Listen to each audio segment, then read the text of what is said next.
Hello loves and welcome to today's video. January is finally over, longest month ever, and now we have a wrap up of everything that I read in that month. For some stats, I managed to finish 24 books in January, 3,872 pages, 91.97 hours of audiobook, and my average rating was a little on the low side at 3.38. We'll go through each of the books individually, what I rated it, why I rated it that, and we will always start with the lowest, which is a controversial opinion.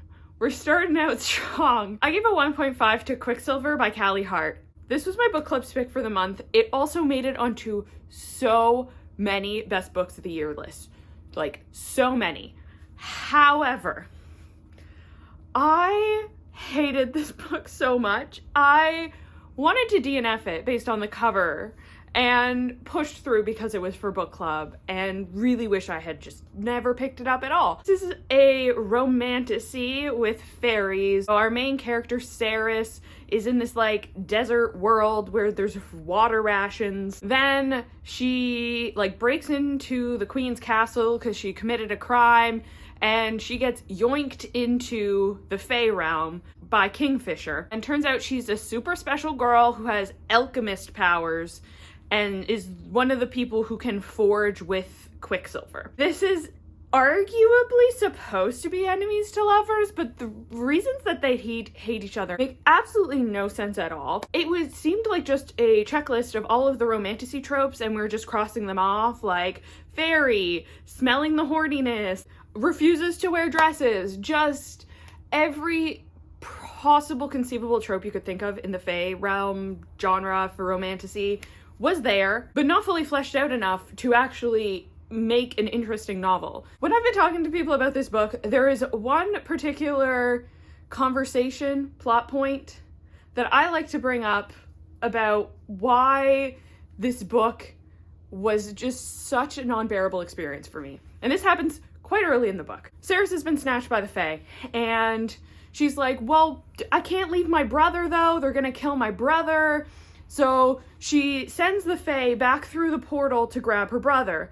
The fairy's never met her brother before, and he's like, nah, I can smell your blood in him, it'll be fine. When he comes back, didn't bring her brother back, brought some man that we were introduced to earlier in, someone that she slept with 3 months ago. Because Kingfisher could smell her on him from when they slept together 3 months ago. How fucking disgusting does this world smell that fairies can just smell the linger of sex for months? I'm done. I'm done. I think I'm giving up on romantasy. I can't, with that being a trope that is in multiple romantasy books I've read, but this one took it to the extreme. I can't with this book. People love it. Respect to those who love it. I just can't get over that.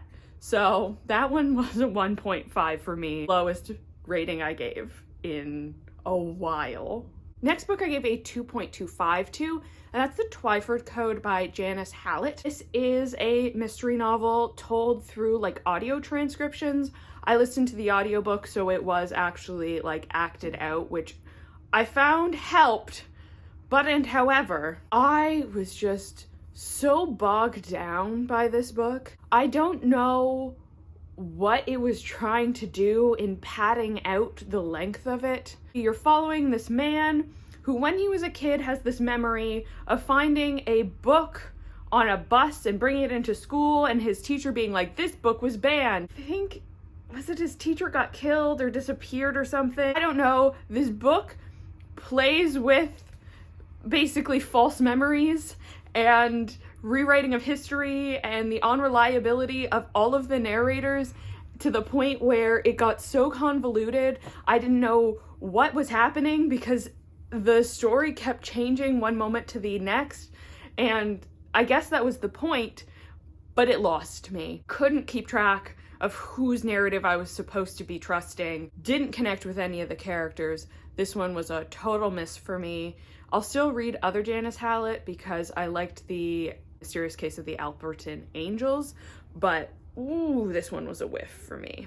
Next book at a 2.5, I'm not going to go into detail on because it's short and there's a whole reading vlog on it. I give a 2.5 to Punk Rock Parasaurolophus Eats My Ass. This is by Chuck Tingle. It is one of his short erotica in his world. I think the title pretty much describes what this was about. Wasn't my favorite. There are other Tinglers that are better, which we'll get to later. If you want my full thoughts, I will link that video in the cards. Okay, 2.75. The first one here is All the Crooked Saints by Maggie Stiefvater. This is a magical realism about this family who lives, I think, in the deserts of Colorado, something like that. And they can perform miracles, but they can only perform a miracle that will show you what your problem in life is, and then it's your own responsibility to fix that problem. This one I picked up because I liked the accent of the narrator when I listened to him do Pan's Labyrinth's audiobook, and I was like, I want to listen to this guy's voice a bit longer. So I picked this up. Knew nothing about it going in. Was very lost for a good 2/3 of the book. I was not picking up what the author was putting down. I got there in the end, and what this reminded me of towards the end was TJ Klune's House of the Cerulean Sea, in the Cerulean Sea, on the Cerulean Sea. I never know which of those words is in that slot. It reminded me of that, but not children, adults, but also really complicated and convoluted. It seemed to want to try to build that found family, accept each other with all of their flaws, but that really only came in to account in the very end of the book. The build up to get there just lost me. So I got this one a 2.75. Beautifully written, beautifully narrated, but just a little messy for me. I couldn't grasp this one. Also at a 2.75 was Let the Right One In by John Avid Linkist. This is a vampire novel about this town where this child vampire rolls in and starts wreaking havoc among the community. This had some elements that I thought I would like, but just couldn't execute for me. How do I put this? The writing style to me felt very similar to a Stephen King novel based on how kind of disgusting everybody was. Stephen King has that thing where you have random characters objectifying women, perverted thoughts, and throwing N-words around. I don't think anyone threw an N-word in this, but you get that's kind of Stephen King writing. It's needed to be edited a bit more. It had a lot of fluff. There's one point where I'm like, oh cool, we're wrapping up. And then I looked at the audiobook and I'm like, why do we still have 2.5 hours left? What could possibly happen in the next 2.5 hours past this point? And really, not much. I just thought this was too long. I didn't gel with the writing style of it. It just wasn't my favorite in the way that the characters thought. This was a little bit of a letdown. Really wanted to like this because vampires, but it just didn't work for me. 3-star book, again, not gonna go into too much detail because I have a whole vlog on this. Conservative pounded by the realization that the protest music he grew up on does not actually support his current hateful ideology. Given some of the events that happened in January, that one felt very topical, but the pounding scene was a bit redundant from another book that I had read prior to this by Mr. Tingle, so that is why this one got a 3-star. If you haven't read any other Tingles, I wouldn't necessarily not recommend this one. If you have read other Tingles, I think this one wasn't my fave. Full video on that I've already linked. Okay, 3.25. First we have Tombs, a Junji Ito story collection. Junji Ito is a prolific horror manga artist. This is a collection of some of his short horror stories that are manga. This one a 3.25. You'll see later I did read quite a bit of Junji Ito this month, and this one wasn't my favorite. Basically went through and rated each of the stories individually.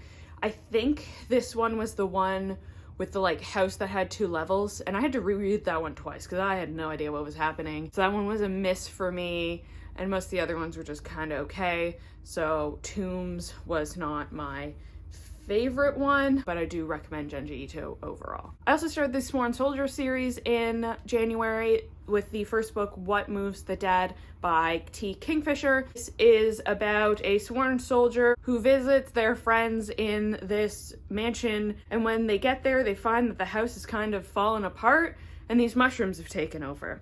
It's kind of a zombie-ish story with the mushrooms. This is the first one in the series. It felt kind of incomplete. Where the book ends felt like where the middle of the book should have been. So I'm interested to see if I read the second one and I feel like as a pair, those make a better story. But this one just kind of felt incomplete and cut off too quickly, and that's especially obvious the fact that the audiobook's only 5 hours long. I don't know why these had to be published separately. Maybe we could smash them together, but I also haven't read the second one yet. Maybe we follow a completely different character. So this is one I kind of put at an average rating because I don't know if my rating will change, improve, drop based on how the rest of the series makes me feel about the story overall. I also gave a 3.25 to The Wedding Witch by Erin Sterling. I have finished the series the book club made me start. I'm going to try and get better at not finishing the series that book club makes me start, starting with Quicksilver. Wedding Witch is the third book in the Graves Glen standalone romance interconnected stories. This one is about the final of the brothers who lives off the grid searching for magical artifacts, and he hires a character from the first book who is illegally acquiring magical artifacts and hires her exclusively, and then they are invited to a party and end up having an artifact send them back in time, and they have to figure out what they have to make sure happens in the past so that they can return to the future. This one I gave it 3.25 for. This series was really honestly just not my thing. I enjoyed aspects of it. The romance was pretty sweet. The mystery was pretty interesting, if not predictable, but overall 3.25. It's not going to be a new fave from me. Final 3.25 I read in January was I Do Not Apologize for My Position on Men by Ray Wilde. This is a short story collection of different women interacting with monsters, both real and cryptological. Various short stories. There's one where a woman sees God in a glory hole. There's one where a man basically just killed his whole family and has to cancel his meat subscription box. It's all over the place. Some of them I liked a lot more than others, particularly towards the end. There's these series of stories following the same lesbian couple through different aspects of history, and I didn't like the characters in the first story, so the fact that I had to then read 2 or 3 more about these same characters really bogged the end of this book down for me. But there's a fun little choose your own adventure at the end where you are stuck on a whaling ship that's going down and you have to decide where your rescue ship goes. I died immediately. It was a good time. Most of them were pretty interesting, except for that series of the lesbian couple. So I do not apologize for my position on men. Next up, books at a 3.5. The first, more Chuck Tingle, Dr. Chuck Tingle's Complete Guide to Romance. This is like a fake dating guide based on the world that Chuck Tingle has created through his Tinglers. There's tips on dating dinosaurs or how to find out if you have a love of illegal chocolate milk in common with your romantic partner. This was fun. Obviously not a very serious read, but I enjoyed it, and Chuck Tingle just tickles me with his creativity. Next we have a novel love story by Ashley Poston. So this is a women's literature romance novel about a woman who makes usually this pilgrimage to a cottage to stay with some friends from across the US who are interested in the same book series as her, and everyone else has something come up and cancels on her. She decides she's gonna go on her own and enjoy. She accidentally almost hits a guy in the middle of the road, swerves, has to get her car fixed, and somehow she's ended up in the fictional town of her favorite romance series. She has to figure out how to not give away how much she knows about all of the people living in this town because she's read about their lives in books, and also try and figure out how to like get her car fixed and leave this town. All the time she is falling in love with this man from this town, but you know, everybody's supposed to be fictional, but she doesn't know how he's there because he's not really mentioned in the books before. This really focused on finding yourself in a rut in life and things you can do to get yourself out of it, and how to kind of acknowledge that you're in that situation while also being kind of cute love story. I wasn't totally absorbed and in love with the romance in this one, but it was all right, so a 3.5. Not my favorite Ashley Poston, but still pretty decent. Then we have the first of the arcs that I read in January. That's advanced reader copy. This book doesn't come out until April, but NetGalley provided me a copy in advance for review purposes. She's a Lamb by Meredith Hambrock.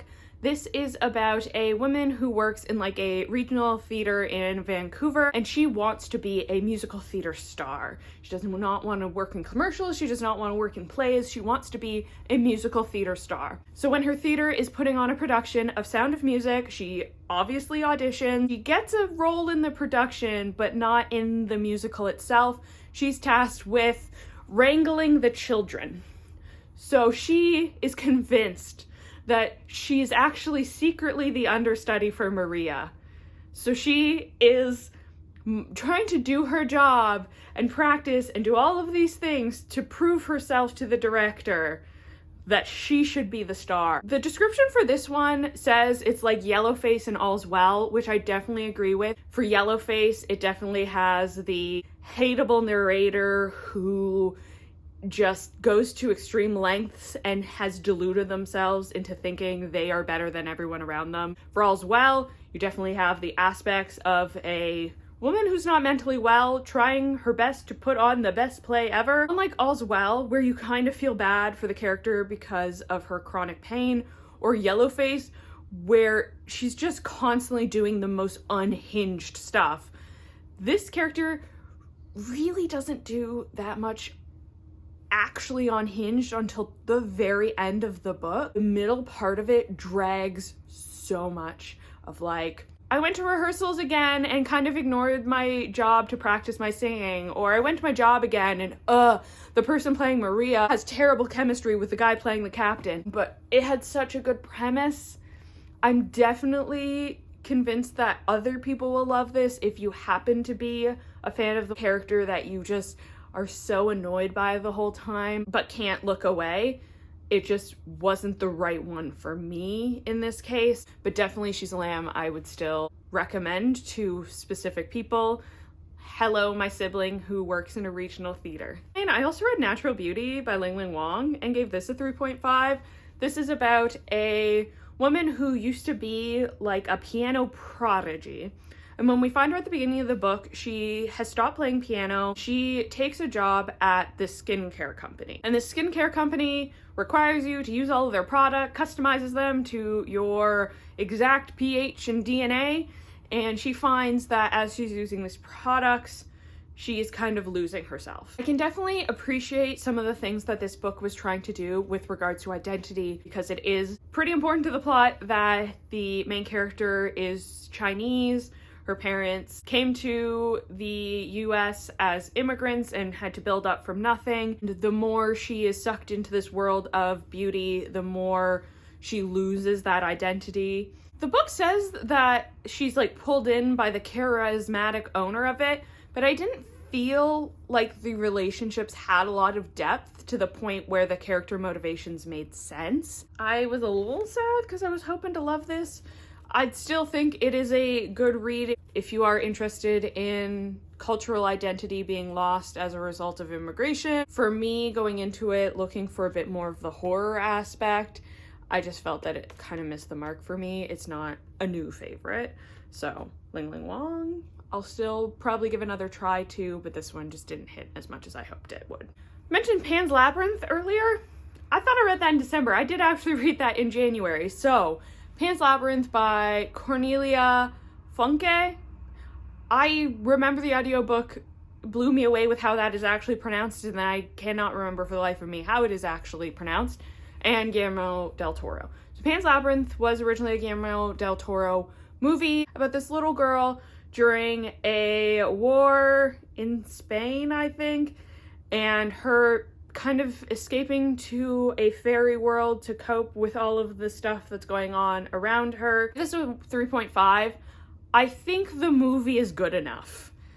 I get why they wrote this book, but I think the movie stands alone on its own, that this book felt unnecessary. Didn't really feel like I got any insights more into what the characters were thinking and feeling that I couldn't glean from the movie itself.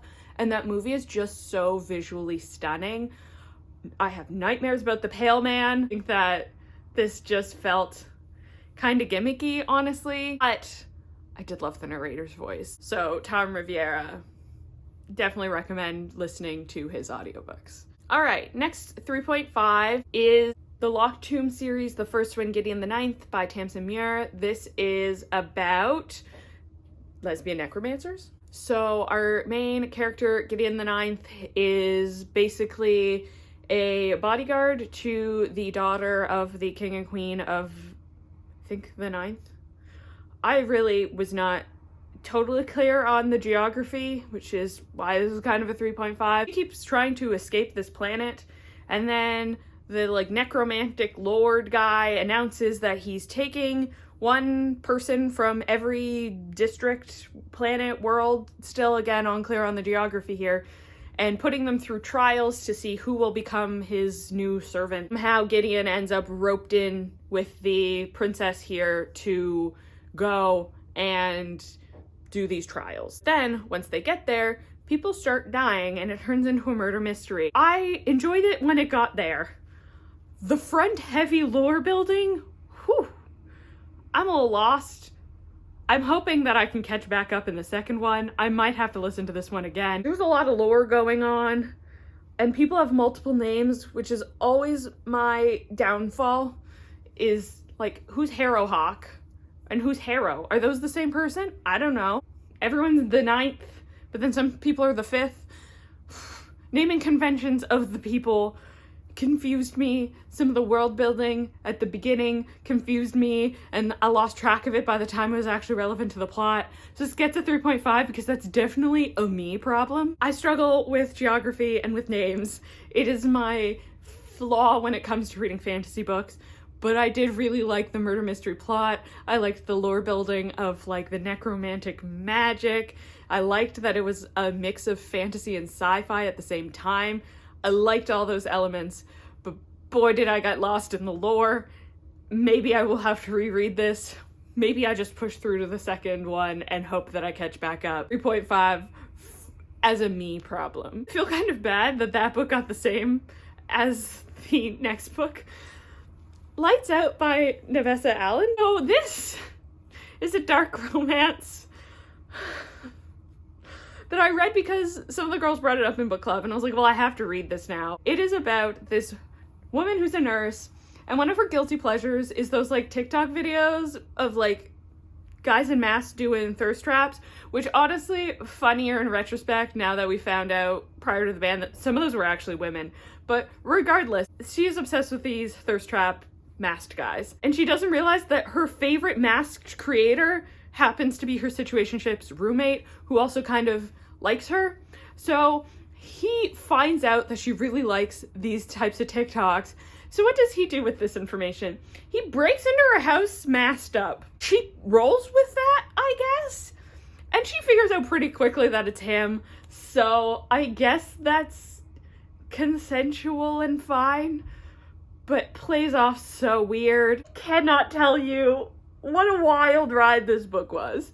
It wasn't good, but it was such a wild ride. At one point, he thinks he went blind because he fell asleep with his mask on. This book was ridiculous, but you know what? I had fun. I enjoyed my time. I will probably read the sequel, but it was not good. I will say that. It was not good, but it got some enjoyability points because I was texting friends what do you mean this just happened? This guy's a moron. Okay, 3.75. 3.75 I gave to Emily Habeck and Shark Heart. Shark Heart is a love story about this newlywed couple. They've been married for like less than a year, and the man is diagnosed with this mutation. And in this world, this is a common occurrence. Sometimes these mutations get diagnosed. The kind of magical element of this is the mutations turn you into animals. So he's diagnosed with like great white shark mutation. And so the first half of the book is following this man and this woman trying to maintain their relationship as one of them turns into a great white shark. Very sweet. The scene where she finally has to release him to the ocean, I cried, I'll be honest. And then the second half of the book goes through the woman's backstory of like someone else in her life who also had a mutation, and that felt unnecessary when I was picking this up for a love story between the man and the woman. So I would say the first half of this book I was on board with. You could stop reading before it gets to part 2, honestly. Didn't enjoy that one as much, so that's why it gets a 3.75, because I'm like, that first half, probably a good high 4. Probably not a 5, but a high 4. And then the second half of the book happened, I'm like, this kind of shifts me down the scale a little bit.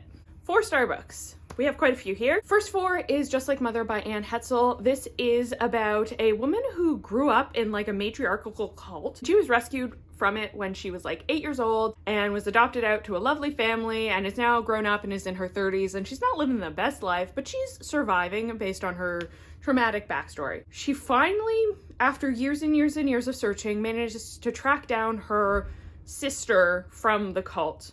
They're actually blood cousins, but her sister from the cult. And when she finds her sister's wildly successful and has a business of like training babies for people who may have become pregnant and want to practice with a very realistic baby sim or have lost a child. This kind of unravels as her life becomes more and more wrapped up in her long lost sisters. I was a little worried that this would be very pro-birth, which some of the characters were, but towards the end, I was on board with the like cycles of trauma and abuse. Maybe we don't have kids when we can't handle things like that. If you don't want spoilers for the end of this book, I will put timestamps and you can jump up to the next one. The roller coaster I went on at the end of this book, because this character the whole time was like, I do not want to have kids, do not want to raise them, I do not want to have them out of my body, I do not want to experience pregnancy. Through a series of events, she gets knocked up through no fault of her own. She's like, well, I'm gonna have the kids, but I'll adopt them out.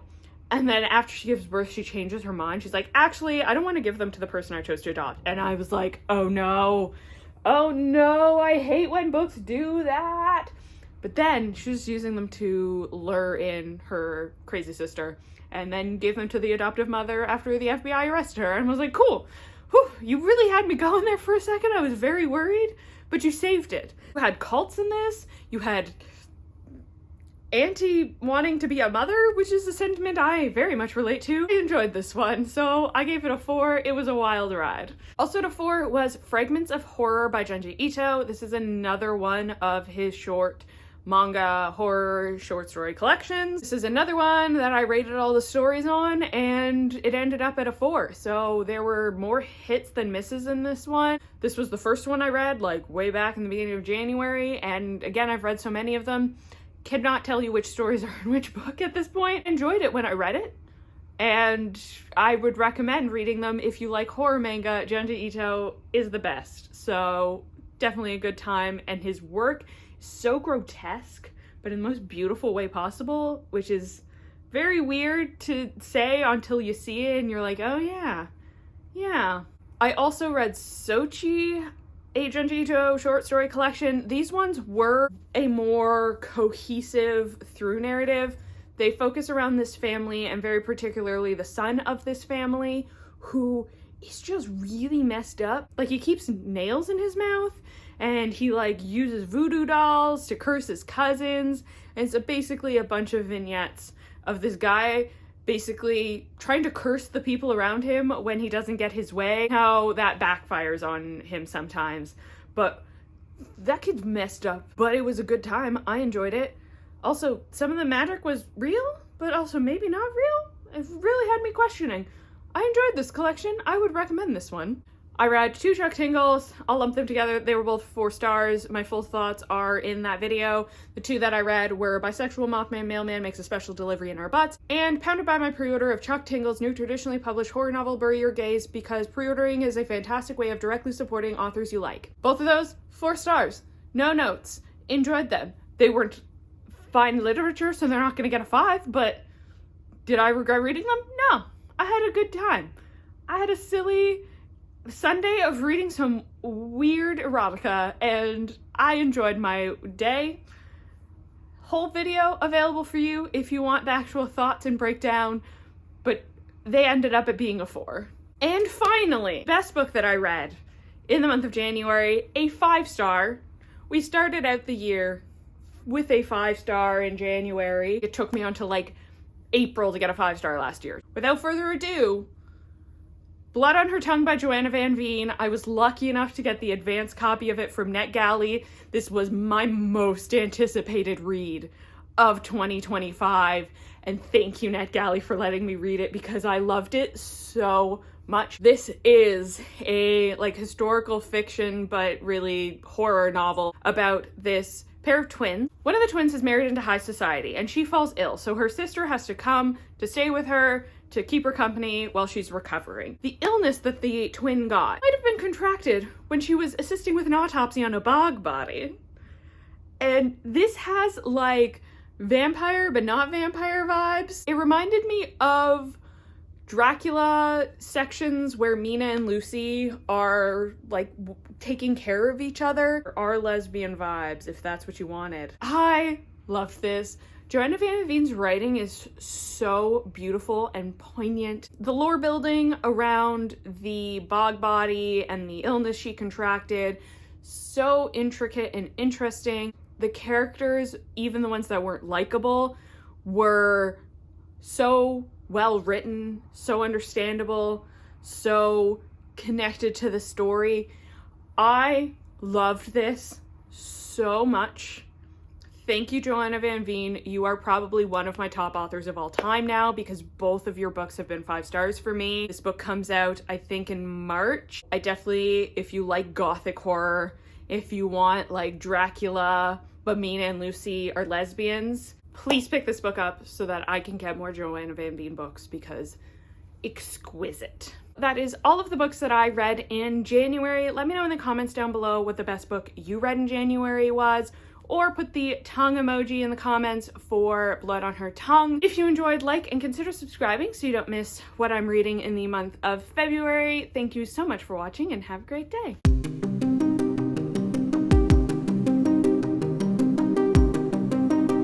So shock her, I can't speak anymore.